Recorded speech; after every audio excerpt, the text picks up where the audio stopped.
दोस्तों, हम आज प्राचीन इतिहास के कुछ महत्वपूर्ण क्वेश्चंस आपको बताने जा रहे हैं और यह कॉम्पिटिटिव एग्जाम के लिए बहुत ही महत्वपूर्ण क्वेश्चंस हैं। तो कुल 10 क्वेश्चन हम आप लोगों को बताएंगे और आप भी अपने सही उत्तर को लगा सकते हैं। तो पहला क्वेश्चन है, कलिंग विजय के उपरांत अशोक महान ने निम्नलिखित किस धर्म को अंगीकार किया था? अंगीकार मतलब स्वीकार करना होता है। तो आप बताइए। तो इसका राइट आंसर होगा बौद्ध धर्म। बौद्ध धर्म जो है अशोक ने कलिंग विजय के पश्चात उन्होंने अपनाया था, क्योंकि कलिंग युद्ध में बहुत ही मानव क्षति हुई थी, जिस वजह से दुखी होकर के उन्होंने विजय युद्ध का रास्ता छोड़ने का निर्णय लिया था और बौद्ध धर्म को उन्होंने अपनाया था। तो अगले क्वेश्चन की तरफ बढ़ते हैं।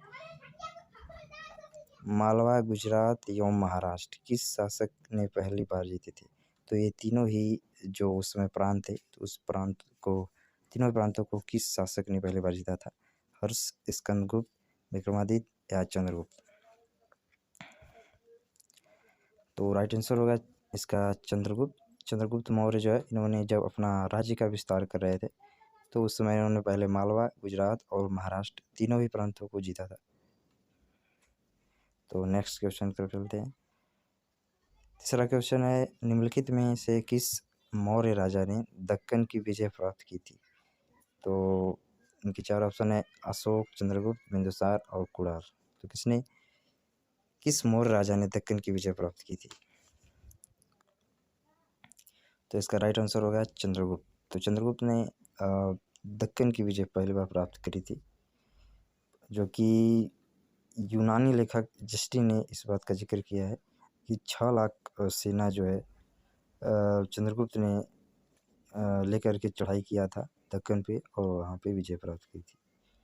तो अगले क्वेश्चन की तरफ चलते हैं। चौथा क्वेश्चन है, प्रथम भारतीय साम्राज्य स्थापित किया गया, मतलब कौन सा ऐसा शासक था जिसने पहली बार एक भारतीय साम्राज्य स्थापित किया, जो कि बहुत ही लंबा और चौड़ा था और दूर दूर तक फैला हुआ था? तो कौन भारत का प्रथम ऐसा शासक था? कनिष्क द्वारा, हर्ष द्वारा, चंद्रगुप्त मौर्य द्वारा या फिर समुद्रगुप्त द्वारा? तो इसका राइट आंसर होगा चंद्रगुप्त मौर्य। चंद्रगुप्त मौर्य भारत के महान शासक और सम्राट थे। इन्होंने मौर्य साम्राज्य की स्थापना की थी। चंद्रगुप्त पूरे भारत को एक साम्राज्य के अधीन में लाने में पूरी तरह से सफल रहे थे। मतलब भारत जो था काफ़ी अंगों में बटा हुआ था उस समय, और चंद्रगुप्त मौर्य ने सभी अंगों को जोड़ करके एक भारतीय साम्राज्य का स्थापना किया था, मतलब ऐसा साम्राज्य जिसमें कई प्रांत आते थे। अगले क्वेश्चन की तरफ चलते हैं। किस ग्रंथ में चंद्रगुप्त मौर्य के लिए वृषल, मतलब छोटा कुल, निम्न कुल शब्द का प्रयोग किया गया है, मतलब उनको छोटा कुल वाला बताया गया है? तो ब्राह्मण साहित्य में, जैन साहित्य में, मुद्रा राक्षस में या बौद्ध ग्रंथ में? किस ग्रंथ में उनको निम्न कुल का बताया गया है? तो इसका राइट आंसर हो जाएगा भाई मुद्रा राक्षस। तो मुद्रा राक्षस जो ग्रंथ है, इस ग्रंथ में इनको बताया गया है कि ये निम्न कुल के थे। तो छठा क्वेश्चन देखते हैं। अशोक ने राज्याभिषेक के चौथे वर्ष में निक्रोध के प्रभाव से प्रभावित होकर किससे बौद्ध धर्म की दीक्षा ली? तो एग्जाम में अक्सर ही क्वेश्चन आता है कि अशोक जो थे, जो मौर्य साम्राज्य के राजा थे, उन्होंने बौद्ध धर्म की शिक्षा या दीक्षा किससे ली? तो इसमें राइट आंसर मैं आपको बता दूं, उपगुप्त होगा। उपगुप्त जो है कि एक प्रसिद्ध बौद्ध भिक्षु थे और मतलब जो बुद्ध धर्म को अनुसरण करते थे और उसका प्रचार प्रसार भी करते थे। तो इनसे जो इन्होंने बौद्ध धर्म की दीक्षा ली थी। तो अगला क्वेश्चन देखते हैं। सातवां क्वेश्चन देखते हैं। सातवां क्वेश्चन है, अशोक का अभिलेख भारतीय उपमहाद्वीप के बाहर भी पाया गया है, निम्नलिखित में से किस देश में पाया गया है? अभिलेख मतलब जो उसने प्रचार प्रसार कराया था अशोक ने, वह अन्य देश में भी पाया गया है। तो किस देश में पाया गया है? अफगानिस्तान, चीन, बर्मा, नेपाल? तो इसका राइट आंसर हो जाएगा अफगानिस्तान। अफगानिस्तान में जो अशोक के अभिलेखों में शहनाज गढ़ी एवं मानसेहरा के अभिलेख खरोष्टी लिपि में उत्कीर्ण है।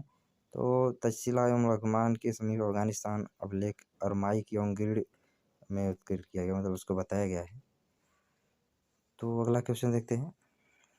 वृष्टि है, वृष्टि क्या है? मतलब उस समय साम्राज्य के दौरान जो वृष्टि शब्द का प्रयोग किया जाता था, ये किसके लिए किया जाता था?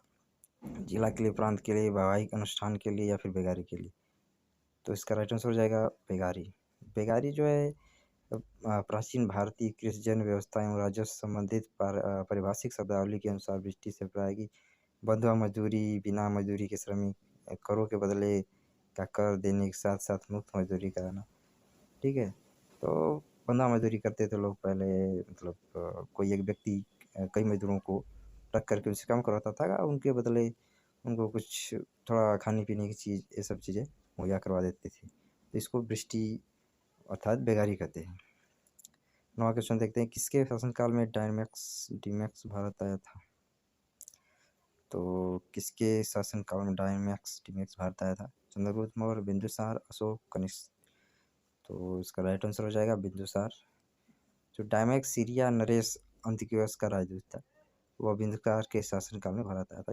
यह क्वेश्चन जो है एग्जाम में पूछ लिया जाता है कि किसके शासनकाल में जो डीमैक्स या डायमैक्स, ये दोनों ही उसको उल्लेख किया जाता है, तो भारत आया था किसके शासनकाल में? तो यह बिंदुसार के शासनकाल में आया था, और यह जो है सीरिया नरेश, मतलब सीरिया के जो राजा थे, अंतियोकस का राजदूत था। आखिरी क्वेश्चन देखते हैं, 10वां क्वेश्चन, कौटिल्य चाणक्य किसका प्रधानमंत्री था? तो कौटिल्य चाणक्य, ये भी क्वेश्चन पूछ लिया जाता है एग्जाम में, अक्सर पूछा जाता है, हालांकि बहुत सारे लोगों को पता भी होगा। कौटिल्य चाणक्य जो गुरु चाणक्य थे चंद्रगुप्त मौर्य, तो चंद्रगुप्त मौर्य के महामंत्री थे कौटिल्य चाणक्य, और चंद्रगुप्त मौर्य को उन्होंने पहले शिष्य भी बनाया, उसके बाद एक योद्धा बनाया, और योद्धा बनाने के बाद जो मगध का शासन था उस पर अधिग्रहण करने के में बहुत ही मदद किया इन्होंने। और जब चंद्रगुप्त मौर्य सम्राट बने, जब चंद्रगुप्त मौर्य राजा बने, तो उनके महामंत्री या फिर प्रधानमंत्री कह लीजिए, वो चाणक्य बने, पंडित कौटिल्य चाणक्य, जिन्होंने अर्थशास्त्र की भी रचना करी है। तो आज इतने ही क्वेश्चन करते हैं, 10 क्वेश्चन, और ये सभी क्वेश्चन मौर्य साम्राज्य से संबंधित हैं और बहुत इंपॉर्टेंट है, जिसमें से एक आध क्वेश्चन जरूर महत्वपूर्ण परीक्षाओं में पूछ लिया जाता है।